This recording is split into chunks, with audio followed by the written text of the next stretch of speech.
I'm going to go backwards. Okay. So today our hot topic was the meaning of your name. I don't know why. I had two different hot topics I wanted to talk about. And that one was like, do this one. And then I came up with a whole presentation on it. And so we're going to briefly talk about why is it important to know the meaning of your name. And then we're going to give you some examples of how to use that with your clients. And so I hope this is helpful because I got excited about doing it. So one of the reasons it's important to know the meaning of your name is because it gives you a deeper connection to yourself, or help you understand something about maybe what your parents' intentions were about, and or their hopes were when they named you. We're going to be going through these really quickly because I want to really have a conversation about it, and we'll see these again. So if it feels like we're going fast, it's okay. You're going to see these again. But your name is your personal identity. One of the reasons I was so interested in doing this is I'm reading this book with one of my clients that I actually misplaced. But it talks about the Negro name and what does Negro mean, and being called Negro, what has it done for those of us who are in the African American diaspora, what being called Negro has done generationally to ourselves. And so personally, your name is a big part of your identity. And again, like we said, it gives you some understanding about what your parents' intentions were when they named you. It also has cultural and historical significance. So names often carry cultural or religious meanings, and understanding yours can connect you to your heritage, your traditions, or even give you some insight into your family roots.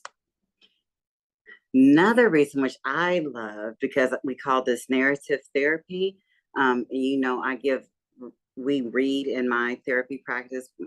I'm reading 5 or 6 books right now because I have 5 or 6. Really, 2 of my clients are reading the same book, so I probably have about 7 or 8 clients reading right now as part of the therapeutic process. But when we use our names in our storytelling and in our self-expression, one, it could be a great conversation starter when you know what your name's meaning is. And it could be poetic or powerful, or it's just interesting. So for instance, my mother named us Renita, Kendra, and Raphael. My dad's name was Russell. My mom's name is Katie. She wanted to do this RKR thing. I don't know how many children they were going to have, but the reason my name and my sister's name start with R is because she was wanting to follow that kind of pattern. And your name can give you a sense of purpose. So some people find inspiration or even guidance in the meaning of their name, especially when your meaning of your name aligns with the qualities that you value, like strength, wisdom, and kindness. I was just listening to Indy Ari, strength, wisdom, whatever that song is. I had that on today. So it can give you a sense of purpose, right? And then finally, knowing your name and respecting what the meaning of your name, then you can mirror that for others. I know for me, people, especially when I was little, people used to call me Reuniti because of that wine. I think there was this really cheap wine called Reuniti, or even just, I know there's one of the goddesses who calls me Renetta, you know what I mean? But I think it's important because I do this. I did it in my practice, in the community, did it while teaching. When somebody tells me their name, I try really hard to say their name the way it is meant to be said. And that shows them that I respect who they are as a person, and I want to receive that respect back, right? And it also promotes cultural understanding. So if it's a name that's not often heard of in the people in the circles that you're around, you could probably ask some questions like, oh, wow, that's an interesting name, right? And widen your expansion of a person and their culture. Okay. All right. So using my name, the meaning of your name in the therapeutic setting may look like, one, identity exploration, right? We said personal identity. So you can reflect, you can ask your client, or I'm asking you guys And whatever one of these, there's going to be 5 of them that really sticks out to you. I would love it if we can have a dialogue about it. But reflect on your name's meaning as a way to explore how you see yourself versus how you've been seen or named by others. And the therapeutic purpose could be to strengthen or reclaim your sense of self, especially useful in identity development, self-esteem work, or during life transitions.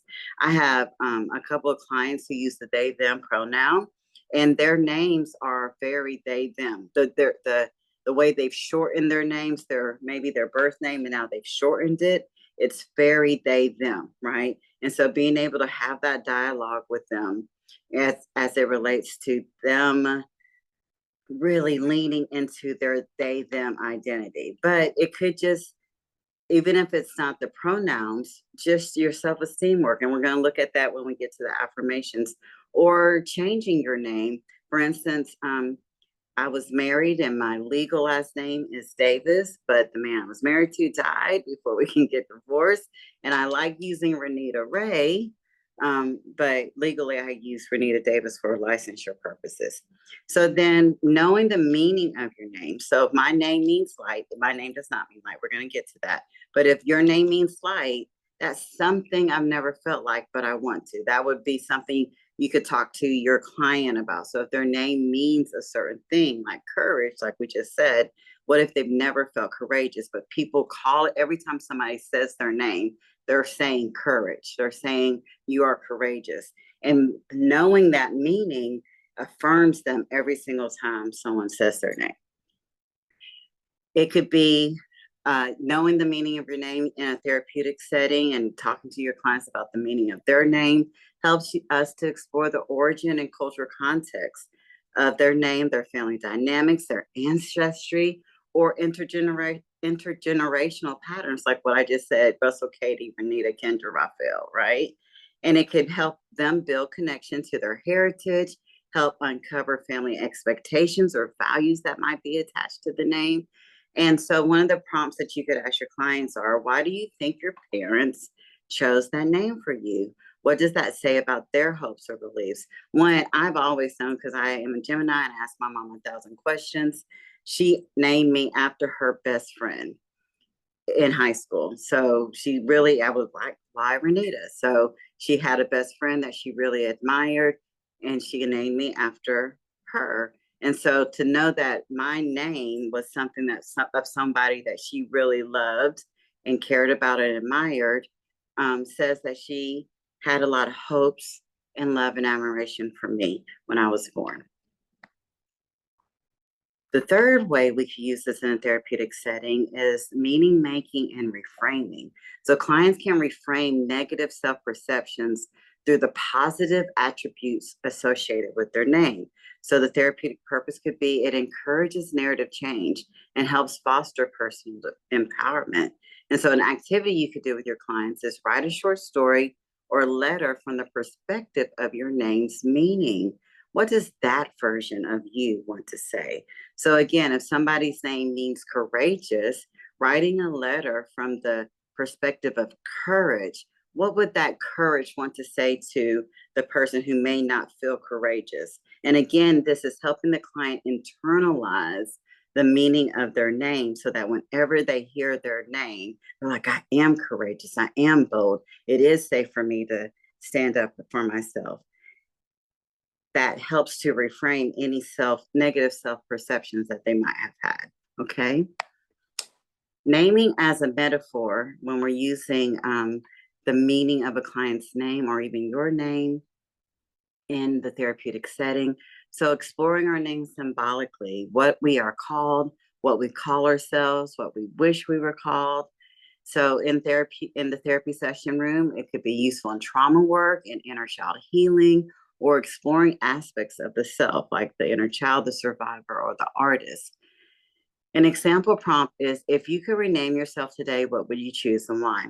Y'all, I remember when I was a teenager, I was so angry with my mom. I was 11, 12, 13 years old. I wanted to be called Nikki. I thought Nikki was so cute. I was going to wear my hair in a ponytail and just bop around. Can't y'all see that? I was going to bop around and I was going to be named Nikki, right? And so maybe even going back to that previous slide and like, if Nikki, my inner child, Nikki, that adolescent child who wanted to just be called Nikki and bop around, what letter would she write to me today as it relates to Nikki? Or if you could rename yourself today, like this prompt says, what would you choose and why? For me right now, I love my name, Renita. So I wouldn't rename myself today, but maybe I could use that era of when I did want to rename myself. Look, y'all, I looked up how much it would cost and everything to change my name to Nikki because I was serious. And then finally, affirmations and self worth. So, and this is the exercise we're actually going to do today. So, in the therapeutic setting, you could have your client create affirmations based on their name's meaning or origin. And y'all know I love affirmations. My love language is words of affirmation, but it builds confidence, self love, and a sense of uniqueness. So if your client's name means warrior, the affirmation might be, I am strong and I face challenges with courage. Okay. So I went ahead and put some examples. My name means reborn. I love that. And I think that's why I wanted to stick with that today, because today is Easter Sunday. And we know that there's some context with that reborn word, right? So my affirmation is, I am Renita, constantly evolving, courageously beginning again. Each day I rise renewed, releasing the past and embracing my limitless becoming. And if I wanted to go a little bit further, because y'all know I'm a journaler, if I wanted to journal about my name being reborn, if today were the first day of a new chapter in my life, what would I let go of? What truth about myself am I ready to fully embrace? So, what is the meaning of your name? I cannot wait to hear. And it's so very, very nice to meet you.